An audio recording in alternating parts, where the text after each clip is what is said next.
네, 안녕하세요. 2차 전지와 테슬라에 올인을 하고 있는 일레건이라고 합니다. 좀 속보로 좀 전달드리고 싶은 내용이 있어서 좀 말씀을 드려보도록 하겠습니다. LNF에서 파나소닉에 공급하는 것이 굉장히 유력해졌습니다. 그래서 뭐 제 방송을 들으신 분들은 여러 번 말씀을 드렸겠지만 그 IR 통화 내용이나 이런 것들을 많이 릴리즈 드렸고, 올해는 2025년도에는 테슬라의 해가 될 것이고, 당연히 테슬라의 밸류 체인들이 수혜를 받을 것이고, 그 중에서 가장 중요한 양극재는 LNF가 극히 많이 수혜를 받을 것이라고 계속적으로 말씀을 드리고 있습니다. 다만 오늘 또 2차전지 주가는 트럼프 관세 이슈 때문에 완전히 묵사발이 난 걸로 제가 봤습니다만, 올해에는 그래도 뭐 이런 것들은 어떻게 할 수 없는 그런 불가항력적인 그런 부분이라고 하면, 시장이 안정적이라고 하면, 특히 테슬라 밸류체인 LNF나 이런 것들이 테슬라의 주가는 물론이고요. 그런 것들이 각광을 받을 수가 있을 겁니다. 오늘 지금 주가 같은 경우는, 나스닥 같은 경우는 마이너스 5%까지 빠졌다가 좀 많이 만회를 하고 있는 것 같아요. 굉장히 우리나라의 또 운도 안 좋은 것 같은데, 이렇게 관세 관련해서 멕시코하고 캐나다하고 또 미팅도 한다고 하니 잘 풀려지길 기대하고, 일단은 저희가 뭐 어떻게 할 수 있는 하지 못하는 부분들은 냅두고 할 수 있는 부분들에 대해서만 좀 말씀을 드려보도록 하겠습니다. 그래서 2월 말부터 이게 지금 LG 엔솔의 모델 Y에 공급을 한다라고 누누이 이야기가 돼 왔고 이제 다 아시는 것 같아요. 그래서 이런 것들은 우리가 많이 허탕치는 것들을 봐왔지만, 그런 것들은 사실 이 테슬라의 계획들이 좀 미뤄져서 못한 부분들이 이게 있으니까 이렇게까지 왔는데, 한번 더 3월까지만 믿어보고 투자를 판단하시면 좋지 않을까 생각이 됩니다. 아무리 뭐 투자를 이렇게 하는 유튜버로서 좀 정확도가 좀 떨어지다 보면 이렇게 신뢰를 많이 잃을 텐데, 이런 부분에 저도 많은 금액을 투자하는 사람으로서 좀 이번에는 좀 좋은 결과를 같이 공유했으면 좋겠습니다. 좀 전에 시간을 맞춘 IR 릴리즈가 나왔습니다. 이런 선대인 TV와 거기에 또 LNF에서 또 영상을 릴리즈 했습니다. 그래서 좀 더 내용을 제가 그 선대인 소장 거는 영상을 좀 봤습니다. 좀 기다려 왔었고 1부, 2부, 3부로 편성이 됐었는데, 오늘 또 시간을 또 많이 릴리즈를 맞춰서 했어요. 거기다가 수요일 날 LF 컨콜이 있습니다. 거기에서 굉장히 많은 이야기들이 나올 것으로 예상이 되고 있습니다. 사실 그 중에서도 가장 여기 선대인 TV에서 나온 것 중에 특이한 소스가 파나소닉 공급 이야기였습니다.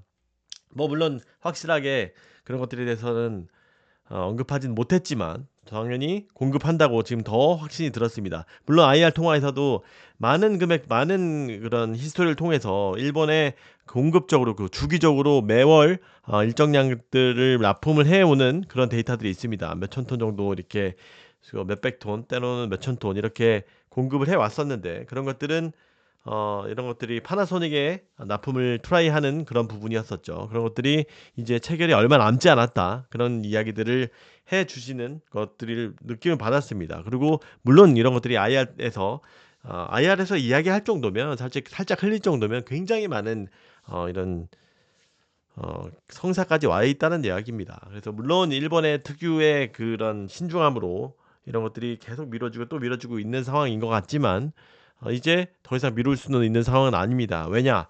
테슬라에서 모델 Y가 이제 본격적으로 생산이 되고, 그 다음에 당연히 배터리들이 모자랄 거고, 그 이유는 또 보급형 어포더블 EV가 6월 달에 나올 것으로 예상이 되고 있는 거기 때문에, 일론 머스크가 올해 본격적으로 출하량을 많이 늘어낼 것이다. 왜냐하면 이것들이 어떻게 보면 FSD가 완성이 되다 보니 그 수익을 온전히 가져가려면 당연히 차량 대수가 급격하게 느는 것이 당연히 좋겠죠. 그래서 올해에는 이런 볼륨 증가에 특히 힘쏟겠다라고 많이 이야기를 했습니다.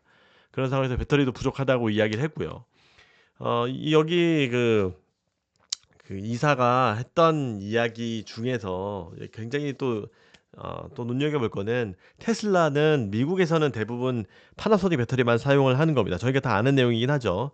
당연히 LG엔솔의 배터리는 기가 상하이를 통해서 중국 모델 Y나 퍼포먼스, 롱레인지나 퍼포먼스 이전 쪽에만 공급이 되고, 그런 것들이 유럽으로 이렇게 더 보내져서 수출도 되고 기가 베를린에도 되고는 있지만 그 반 정도가 미국에서 되는데 사실 미국에서는 파나소닉 배터리를 완벽하게 사용을 하고 있었죠. 그래서 뭐 물론 그때 잠깐 모델 Y 이렇게 롱레인지인가 일부 잠깐 된 적도 땜빵 정도 한 건 있지만 대부분이 파나소닉입니다. 그래서 김영진 이사가 하는 이야기 것처럼 테슬라에 납품을 한다라고 했는데 정작 미국에서는 하나도 공급을 못하는 그런 상황이었습니다. 그래서 반쪽짜리였다라는 거죠. 그런데 이제 파나소닉에 공급을 합니다. 예전에 사실 포스코 퓨처엠에 제가 한번 말씀을 드렸었죠.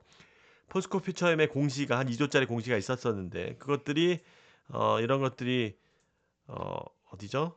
파나소닉한테 공급되는 것 같다라고 이제 그 김철중 연구원하고 노무현 의원이 그거를 인용을 했었죠. 그래서 물론 조건부 계약이었었지만 이런 것들이 어, 제가 파악한 바로는 그쪽에서 공급하는 모델하고 이 LNF가 추진하고 있는 모델하고는 당연히 다를 것이다라고 주담과의 통화에서도 많이 말씀을 드렸습니다. 그래서 하이니켈 쪽은 당연히 LNF가 차지할 것이다라고 주담도 거의 확실시하게 이야기했었고 그것들을 전달드린 바가 있습니다. 그런데 좀 더 가까이 온 것 같습니다. 이렇게까지 오피셜하게 이야기할 정도로면. 그래서 이거는 굉장히 중요하다. 이 테슬라에서 미국 배터리 대부분 중국에서 하는 것도 LFP하고 나눠 갖고 지금 하고 있는데 완전히 진짜 배기로 미국에서 판매하는 거는 다 순수히 가져갈 수 있기 때문에 너무나 큰 호재다라고 볼 수가 있습니다. 거기다가 테슬라입니다. 테슬라. 음, 올해 가장 잘 나갈 것으로 예상되는 테슬라. 거기에다가 좀 더 확실하게 이야기해 준 게 있죠. 3년간 최소 모델 Y에 단독 공급한다는 이야기입니다. 물론 이런 것도 좀 업계 이야기로 좀 애둘러서 이야기를 했지만 원래 지금 모델 Y가 처음에는 LNF 거만 단독을 쓰다가 LG화학이랑 이제 점점 분담해서 쓰는 걸로 바뀌었습니다. 그런데 이번에 처음 Y는 단독 공급을 하는 겁니다. 그래서 이런 것들도 처음 이제 초기 말씀처럼 초기 안정화를 위해서는 이런 것들이 3년 정도는 단독 으로 공급을 하고 여러 벤더가 많으면 그만큼 어디에서 원인이 생겼는지 그런 것들을 찾기 어렵겠죠. 당연히 안정적으로 가야 되는 상황이기 때문에 테슬라 단독 모델을 공급을 한다라고 확실하게 이야기를 해주셨습니다. 그래서 이거는 사실 우리도 다 알고 있는 내용이죠. 25년도 2쿼터에 출하량이 여태까지 우리가 반짝 4분기 때 계속 지금 하반기 때보다 계속 떨어졌는데 처음으로 반등한 것들에 대해서 캐즘이 끝나갔다라고 자신했었었는데 완전히 기하급수적으로 느는 진짜 이거 말 그대로 퀀텀 점프. 물론 이때 전성기 때보다는 이런 판가나 그런 것들이 반토막 나서 그런 거 부분은 아쉽지만 가장 중요한 것은 결국 Q의 성장이 있겠죠. 왜냐면 그 리튬은 이제 어느 정도 스테이블하게 간다라고 봤을 때 그랬을 때 Q의 성장이 가장 중요한데 LNF가 압도적인 성장을 보여줄 수 있겠다라고 볼 수 있습니다. 그래서 예전에 23년도 물론 그 테슬라의 푸캐스트를 믿는다는 가정이겠지만 25년도 요런 23년도 출하량보다 훨씬 더 많은 것들을 보여줄 수 있을 거고 하이니켈 비중이 압도적으로 늘어날 것이다.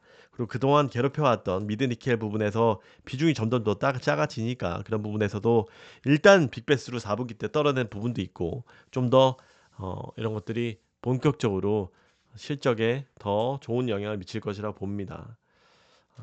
그래도 오랜만에 물론 이 컨콜에도 더 좀 더 명확하게 나올 것이지만 이런 것들이 시장에서 어려운데 이렇게 나와준 것을 또 반갑게 또 소개해드릴 수 있어서 좋았습니다. 오늘 뭐 LNF 관련해서 뭐 굉장히 저도 사실 업무 때문에 바빠서 뭐 주가도 안 좋고 해서 잘 못 봤었는데 뭐 굉장히 이 돈 갖고 노이즈가 많이 있었던 것 같아요. 현금이 사실 마이너스 얼마였죠? 5천억 가까이 났었잖아요. 24년도에. 누적으로 진짜 엉망이었습니다. 근데 이런 것들을 이 리튬 투기의 실패라고 했었고 또 추 예상을 당연히 테슬라가 해놨던 것들이 잡혀 있는데 그것들을 테슬라가 역신장하는 바람에 이런 것들을 마이너스를 많이 더 기록을 했던 건데 진짜 운이 안 좋았습니다. 이게 리튬도 진짜 제일 비쌀 때 사놓고 오늘 포스코 퓨처엠 같은 경우는 마이너스 3 영업이익을 300억 정도밖에 안 나왔고 굉장히 그래도 잘 버텼긴 했습니다. 다만 지금 주가가 조금 애매할 것이라고 예상되는 게 GM 같은 경우에 1분기에 이런 GM에서 리포트가 나왔었죠. 이게 1 분기에 성장이 명확하지 않다. 왜냐하면 아직도 좀 IR의 이런 불확실성 때문에 발주가 아직 재고도 배터리 재고도 남아 있고, 그래서 그런 것들을 크게 하지 않는 것들이다라는 리포트들이 좀 많이 나오고 있습니다. 그래서 이제 배터리 양극재들이 전체에 다 안 좋은데, 그런 부분에서 군계 일학으로 LNF가 움직여 줄 것이라고 기대하고 있는 상황입니다. 포스코 폴딩스도 영업이익이 완전히 그냥 이렇게 엄청나게 안 좋은 상황입니다. 포스코 본업도 조금 흔들리는 데다가 거기다가 리튬도 조금 아쉬운 부분이 있었죠.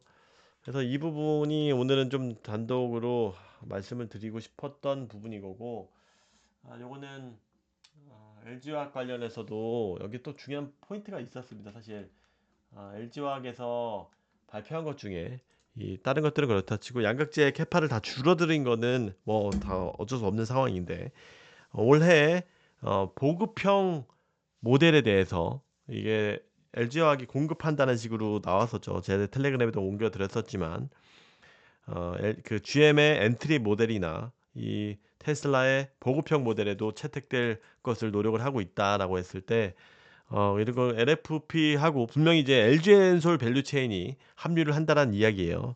그런 것들이 LG화학만 다 가져가실 것인지 아니면 LNF랑 가져가 반 좀 나눌 것인지. 근데 당연히 모델별로 나누든지 아마 아까 모델 Y 사례처럼 단독 밴드로 갈 확률이 높은데, 그런 것들은 LG화학이 좀 다 가져갈 확률이 지금 높을 것으로 좀 보긴 합니다. 그래서 제가 콩콜이나 이런 것들을 좀 더 종합적으로 보고 그 어포더블 카에는 어떤 것들이 양극재가 들어가는지 그런 것들을 한번 유심히 살펴볼 필요가 있습니다.